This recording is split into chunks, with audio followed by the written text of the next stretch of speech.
Joining us now to predict Tuesday's results and the path to the nomination is political analyst Gian-Carlo Peressutti. He also served as an aide to former President George H.W. Bush, or Bush 41. Thanks for joining us on CNN today. My pleasure, Errol. Nice to be with you.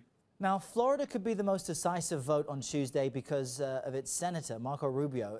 If he loses, it really shuts the door on his presidential ambitions, and this is his home state, so that's saying something. But you actually see a scenario in which he could lose and remain in the race. Explain how that would work.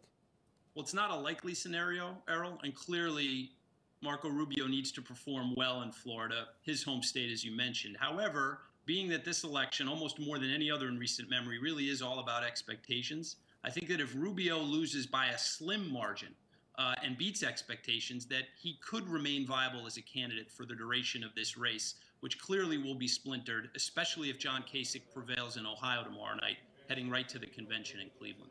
And speaking of Governor John Kasich in Ohio, he is expected to win. What happens then, though? Does he then become the likely prime non-Trump candidate? Because right now, if you look at polls, if you look at recent primaries and caucuses, Senator Ted Cruz occupies that space.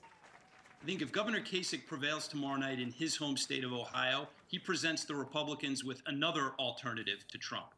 Clearly, Ted Cruz is not someone who is palatable to many in the so-called Republican establishment. And a Kasich victory tomorrow night opens up another avenue, another vessel for the support of that faction of the party for sure.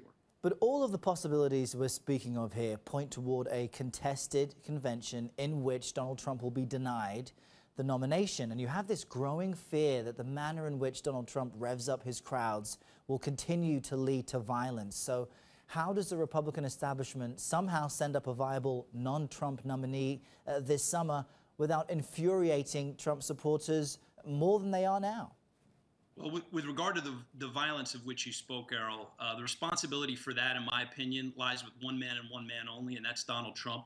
He needs to claim the mantle of leadership that he has earned, frankly, during this campaign, and he needs to tell his supporters to cool their jets, and the burden is on him to make sure that we have a calm and controlled electorate heading into Cleveland. No one can contain Trump supporters better than he can, and so the onus is on him to do just that.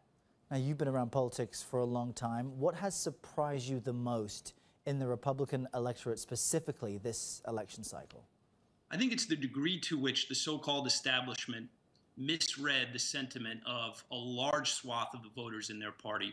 Clearly, there is a faction of the party that is angry, that is upset, that believes that their party, the Republican Party, has not spoken to their wants, hopes, needs, and desires. And I think it's because of that that we're seeing the kind of backlash and we're seeing the support that Mr. Trump has garnered during this campaign.